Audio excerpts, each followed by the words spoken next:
కేసీఆర్ గారు హైదరాబాద్ మహానగరాన్ని ఒక విశ్వనగరంగా తీర్చిదిద్దాలనే ఉద్దేశంతో చిన్న పండుగ వచ్చినా మా మంత్రులు ఆనాడు స్వయంగా కూర్చొని దగ్గర కూర్చొని అటు అధికారులు రెవెన్యూ కావచ్చు, మున్సిపల్ కావచ్చు, పోలీస్ కావచ్చు సమన్వయం చేసి శ్రీనివాస్ యాదవ్ గారు, మహమూద్ అలీ గారు, సబిత గారు, మా గౌరవ శాసనసభ్యులు దగ్గర ఉండి చూసుకునేది.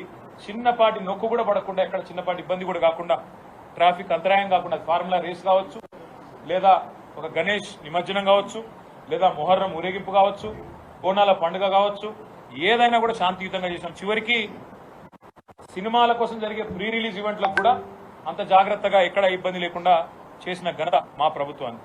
కానీ ఈరోజు ఏం జరుగుతూ ఉంది హైదరాబాద్లో మీరే చూడండి. నిన్న పాపం జూనియర్ ఎన్టీఆర్ గారి సినిమా ఆయన ఇక్కడ ఏదో రిలీజ్ ఫంక్షన్ పెట్టుకుంటే దాన్ని కూడా కనీసం నిర్వహించలేని అసమర్థత, గంట్లాంటి పరిస్థితిలోకి ఇలా ఈ నగరం వెళ్ళిపోయింది. ఇంకోవైపు చాలా విచిత్రంగా ట్రాఫిక్ సమస్య నాకంటే బాగా మీకే తెలుసు, నాకంటే ఎక్కువ మీరే తిరుగుతారు.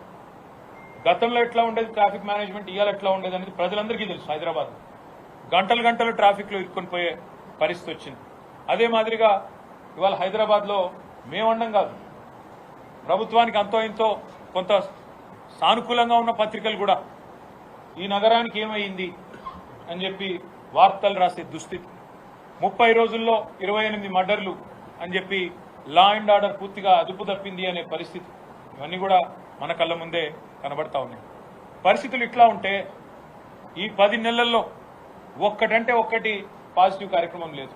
నేను అడుగుతా ఉన్నా రేవంత్ రెడ్డి గారు, మీరే మున్సిపల్ శాఖ చూస్తా ఉన్నారు. మేము సనత్ నగర్ నియోజకవర్గంలో ఇప్పుడు అక్కడి నుంచి వచ్చినాం. ఫతేనగర్ బ్రిడ్జ్ ఉన్నది, దాని విస్తరణకు అప్పటికే డబ్బులు 100 కోట్లు కేటాయించినాం. కేటాయించడంతో పాటు రైల్వే శాఖకి డబ్బులు కట్టాలా రైల్వే వాళ్ళకి అంటే శ్రీనివాస్ యాదవ్ గారు దగ్గర ఉండి డబ్బులు కూడా కట్టించారు అన్నాడు హెచ్ఎండిఏతో. ఇంతవరకు మళ్ళీ దాన్ని ఫాలో అప్ చేసిన నాతుడు లేడు. ఇంతవరకు దాని విస్తరణ వైడనింగ్కి ఇప్పటివరకు ఒక అడుగు కూడా ముందుకు పడలేదు ఈ 10 నెలల్లో. ఎందుకు అంటే పురపాలక శాఖ మంత్రి గారికి పట్టింపు లేదు, హైదరాబాద్ నగరం మీద ప్రేమ లేదు, నియోజకవర్గ సమస్యల పట్ల అవగాహన అంతకంటే లేదు. కనీసం ఎమ్మెల్యేలు పిలిచి ఏమున్నాయి సమస్యలు అని అడిగే పరిస్థితి కానీ తీరిక కానీ ముఖ్యమంత్రికి లేదు.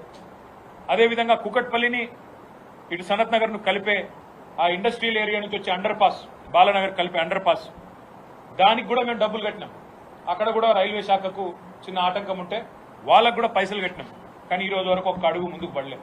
ఇట్లా చెప్తూ పోతే మా కృష్ణారావు గారు చెప్తుంటాడు ఇప్పుడు కుకట్పల్లి ఎమ్మెల్యే గారు, అన్న ఈ 10 నెలల్లో ఒక్కొక్క కొబ్బరికాయ కొట్టలేదన్న నేను అని. ఎందుకంటే ఒక పైసా ఇయ్యట్లేదు.